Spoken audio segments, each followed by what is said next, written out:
आपका तो मुझे नहीं पता, लेकिन आपके ट्रांजैक्शन की डिटेल्स इनकम टैक्स डिपार्टमेंट को पहले से पता है कि आपने कौन कौन से एक्सचेंज को यूज करके कितना आपने सेल वैल्यू जनरेट किया है। यानी कि आप ये बोल सकते हैं आपकी भाषा में कि आपने Coin-D6 के माध्यम से या फिर CoinSwitch के माध्यम से या CoinSwitch Pro के माध्यम से या WazirX के माध्यम से या BitBNS के माध्यम से किसी अदर एक्सचेंज के माध्यम से आपने जो भी कॉइन बाई किया होगा और सेल किया होगा, उनकी जो डिटेल्स है वो इनकम टैक्स डिपार्टमेंट के पास है। सो अगर आपने इनमें से किसी भी एक्सचेंज पर ट्रेड किया है या इनके अलावा किसी भी इंडियन एक्सचेंज को आप यूज कर रहे हैं और आप देखना चाहते हैं कि कितना आपका जो TDS है वो इन सभी एक्सचेंज पर कटा है और इन सभी एक्सचेंज ने आपका जो TDS है वो इनकम टैक्स डिपार्टमेंट को जमा कर दिया है, और आप इस TDS को किस प्रकार से क्लेम कर सकते हैं इनकम टैक्स डिपार्टमेंट से, वो भी लास्ट में मैं आपको एक्सप्लेन करने वाला हूँ। और अगर आपको इनकम टैक्स डिपार्टमेंट पर receipts on transfer of virtual digital assets का जो ऑप्शन है वो नहीं मिलता है, उस कंडीशन में आपको क्या करना है, या फिर आप ये बोल सकते हैं कि आपका जो TDS है वो जमा ही नहीं किया है इन सभी एक्सचेंज ने जहां पर भी आपने कॉइन्स को सेल किया था, उस कंडीशन में आपको क्या करना है वो भी हम समझेंगे।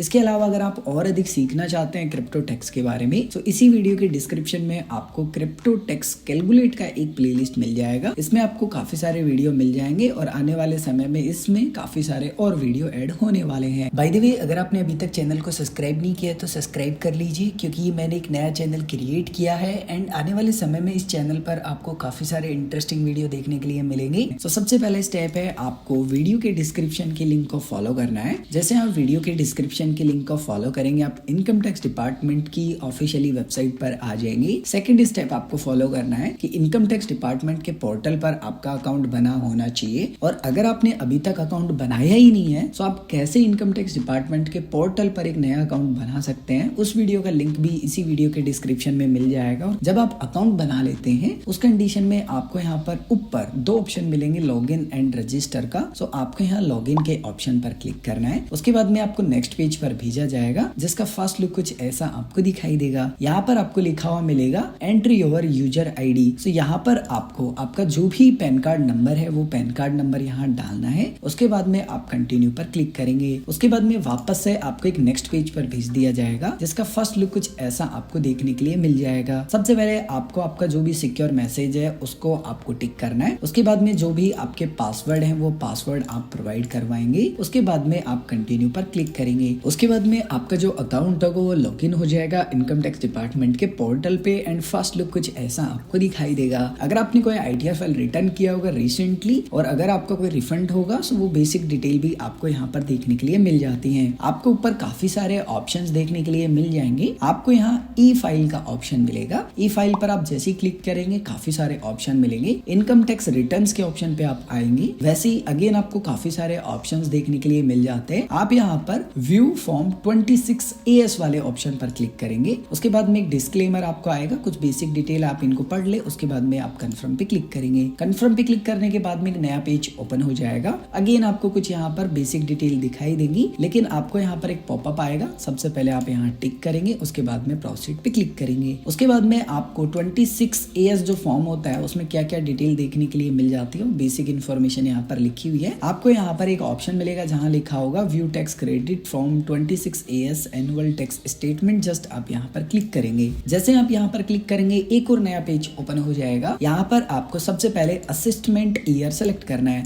फॉर एग्जाम्पल मैं जो अपना ITR फाइल है वो करना चाहता हूँ 22-23 फाइनेंशियल ईयर की। तो उस कंडीशन में मुझे यहाँ पर जो असिस्टमेंट ईयर है वो 23-24 सेलेक्ट करना होगा। लेकिन मान लीजिए कि मैंने प्रीवियस फाइनेंशियल ईयर में ऑलरेडी ITR फाइल रिटर्न कर दिया और मैं अपना TDS नहीं देखना चाहता, मुझे उससे कोई लेना देना नहीं है। फॉर एग्जाम्पल मैं यहाँ पर 24-25 फाइनेंशियल ईयर का जो ITR फाइल है वो रिटर्न करना चाहता हूँ, उसका TDS क्लेम करना चाहता हूँ या डिटेल देखना चाहता हूँ। सो उसके लिए मुझे जो असिस्टमेंट ईयर है वो यहाँ पर सिलेक्ट करना होगा 25-26। एंड आपको कैसे देखना है, सो आपको यहाँ पर HTML वाला जो ऑप्शन है वो सिलेक्ट करना है एंड व्यू के बटन पर क्लिक करना है। एंड उसके बाद में आपको यहाँ पर लिखा हुआ मिल जाएगा कि आपका जो फाइनेंशियल ईयर है जिसका आपको डेटा दिख रहा है वो 24-25 है। सेम पेज को थोड़ा सा नीचे की तरफ स्क्रॉल करना होगा। आपको पार्ट 1 में यानी कि फर्स्ट पार्ट के अंदर ही आपका जितना भी TDS डिटेक्ट किया गया होगा किसी भी कंपनी के माध्यम से, किसी एक्सचेंज के माध्यम से, बैंक के माध्यम से, या फिर आप कहीं बाहर घूमने जाते हैं तो आपने बहुत सारा पैसा खर्च किया है, या फिर आपका कोई इन्वर्ड है, तो वो सभी डिटेल्स आपको यहीं पर देखने के लिए मिल जाती है। केवल आपको इतना पता होना चाहिए कि जिस भी एक्सचेंज पर आपने ट्रेड किया है ना, उस एक्सचेंज की कंपनी का क्या नाम है। यानी कि ऐसा नहीं लिखा रहता है यहाँ पर कि भाई हाँ, आपने फॉर एग्जांपल कि CoinDCX एक्सचेंज पर ट्रेड किया है तो CoinDCX का नाम देखने के लिए मिलेगा। CoinDCX जो एक्सचेंज है उसको कौन सी कंपनी ऑन करती है या कौन सी कंपनी के द्वारा यहाँ पर बनाया गया है। सो आप जिस भी एक्सचेंज को यूज करते हैं ना, आप थोड़ा नीचे की तरफ स्क्रॉल करके आएंगे, आपको लिखा हुआ मिलेगा कि जो FIU रजिस्टर्ड एंटिटी है